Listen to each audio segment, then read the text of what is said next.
everybody. Welcome to Tiger Talk. As always, I'm Ted Wright. I'm here with Hatton Smith, Hampden-Sydney class of 2016. Hatton, thanks for joining us on Tiger Talk. Thank you for having me. So excited to have you. So, dude, where did you grow up? I grew up in Birmingham, Alabama, born and raised. Yeah? How long have y'all lived in Birmingham?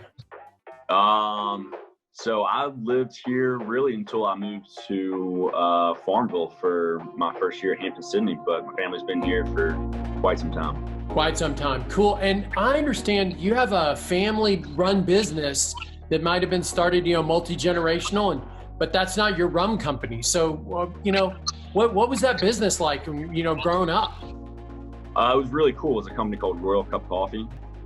Started in 1896, so it's been around for quite some time. And it was really just such a privilege to grow up, not only in a family business, but in the beverage business. It's not like information technologies or banking. It's a really cool industry to be in where you can connect to people and bring different flavors and different experiences and different emotions out and taste. And so it was a beautiful experience to be able to grow up in that company, learn a lot about beverage.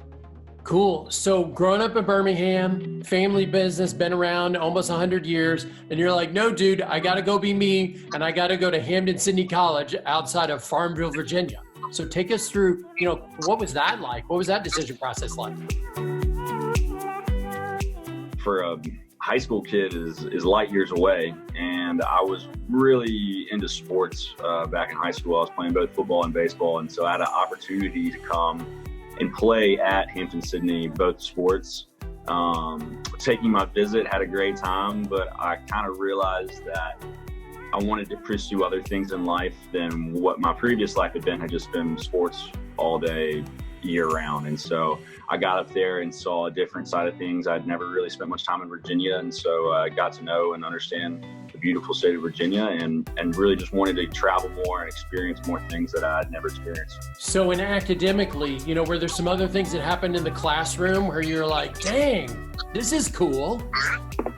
Well, in high school, I was a pretty poor student, if you want to put it that way. And one thing that I did notice about Hampden-Sydney, which is pretty obvious, was the lack of females in the classroom. And still to this day, if there's a beautiful woman around, she has my attention. And so to be in a classroom without that distraction was a very unique experience for me, because I could approach it almost more like sports, whereas I was extremely focused. I became more competitive about it.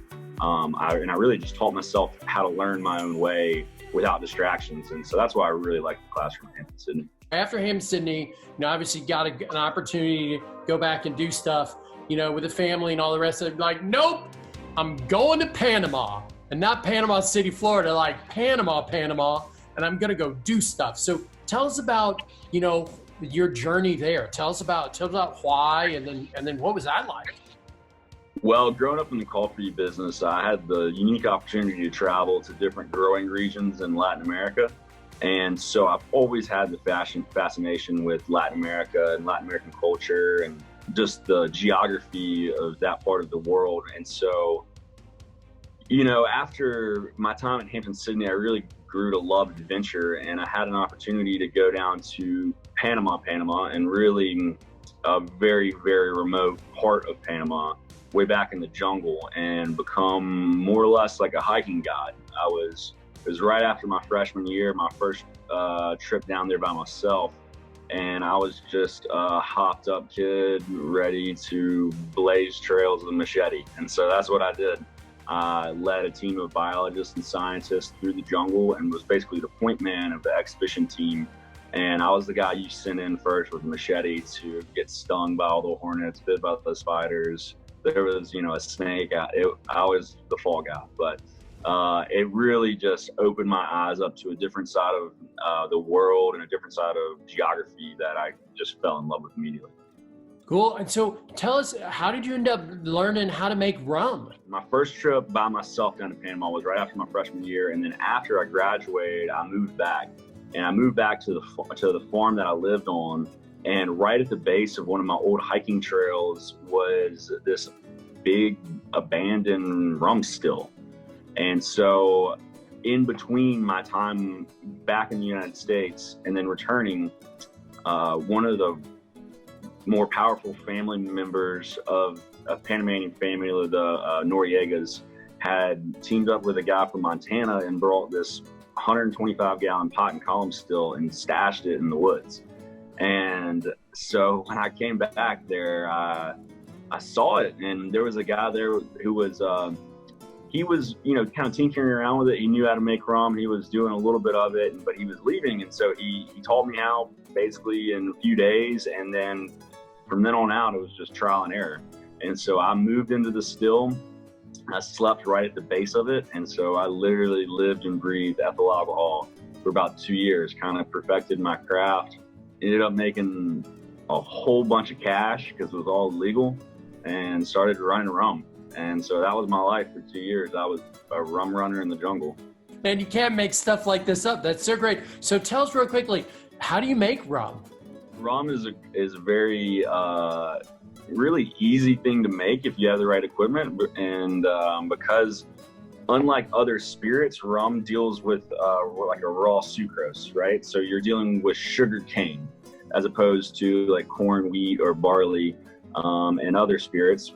And so what you do is you harvest the cane stalk and you juice it, and that releases all of the sugarcane juice, and which is a very volatile component in the tropical atmosphere, and it ferments extremely quickly. So what I would do is I would harvest the cane and I would mix it with water. And as soon as that sugarcane juice is in water, it almost wants to spontaneously ferment. Tell us real quickly, what is your favorite rum drink recipe? Ooh, I am through and through a fan of the rum old fashioned. I use our Campesino aged rum, which is a 6 to 8 year old aged blend. So it's an aged rum blend. It has very bourbon-like characteristics to it, but it's still like got a true rum flavor. And mixing that with just a little bit of, I like to use diluted honey, some Alabama honey. It's fantastic. Some orange bitters and some Angostura bitters. Stir it with a little bit of ice and use an expressed lemon over the top on a big rock. Can't be beat. All right, and so for the non-technical bartenders in the audience, what is an expressed lemon? So that'll be when you take a knife and just take the peel of a lemon, just like the outside skin, okay, and you squeeze it together. What'll happen is it's like a zest. A zest will shoot out, and you'll see it on the surface of the liquid, like it'll be like an oil. And that really brings out just like the nose and the flavor of the beverage. So every time you dunk your face in there, you get this like fresh lemon zest, and that with the combination of the honey and the barrel aged rum it's just the perfect beverage for me.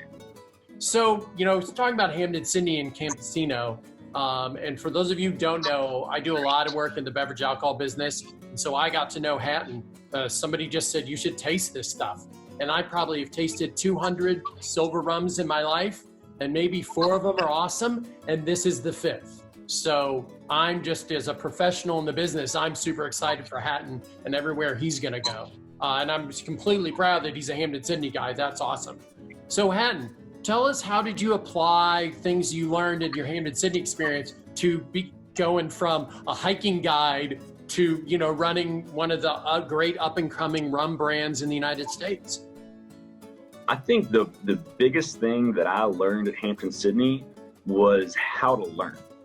I don't think in high school that I understood really how my own mind works when it comes to learning new tasks or new skills or new theories. And at Hampden-Sydney, I had the opportunity to, first of all, what most people don't realize who have never been to Hampden-Sydney is it's an extremely challenging academic environment.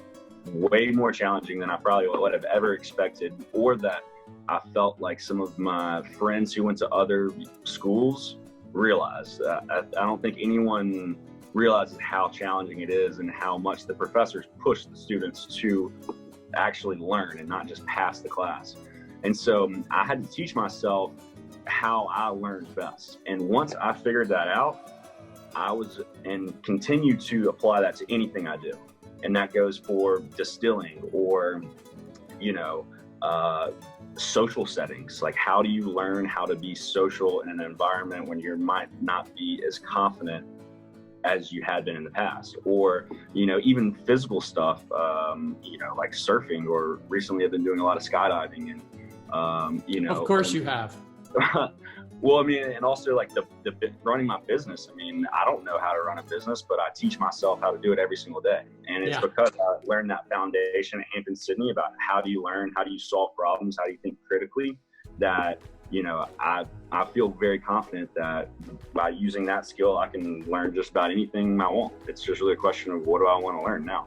Last thoughts are for you, Hatton. So what's the message about Hampden-Sydney that you just think is the killer thing that you think people need to know, that you're really like, man, that was just cool? I think that the big takeaway for me is, particularly this goes for anyone who's thinking about coming to Hampden-Sydney. If you're out of state, you're not from Virginia, you get exposed to a different learning environment and a different group of people that you would never have experienced at your own home state. And I can only speak from my experience being in Alabama. I know that it was a great decision for me because I was able to connect to a whole new network of really smart individuals, and the alumni connection is really, kind of second to none as far as universities go out there, and really just the ability to learn how to learn. You learn stuff at Hampden-Sydney that you're never going to learn really anywhere else in your life. And that can come in a very, very small way, from a personal connection to a professor, to a connection with your classmates, to really a connection to yourself. And so it's a lot of you can find a lot of solitude when you're at Hampden-Sydney, and a lot of sense of purpose, of motivation to accomplish what you want to accomplish in life. And that's why, they say like a Hampden-Sydney man can do anything. And, that's really true. Is once you come out of that experience, you're not the same as you went in, and you have the ability to achieve whatever you want, particularly if you finish. Like I said before, Hampden-Sydney is a very academically challenging environment, or at least it was for me. And after going through the struggle and then eventually graduating, like I said, I feel like I can do anything, and I'm extremely confident in my ability to go out and do anything. So really, that's what Hampden-Sydney taught me. Cool. Hatton, man, thank you so much for taking the time. I know you're busy. I know you're, building the business one case at a time. So we totally appreciate you being here on Tiger Talk. And for all the rest of you, there's many more of these. So look on the website, wherever you saw this, go find more. And thank you very much, Hatton. We appreciate having you here. Thank you.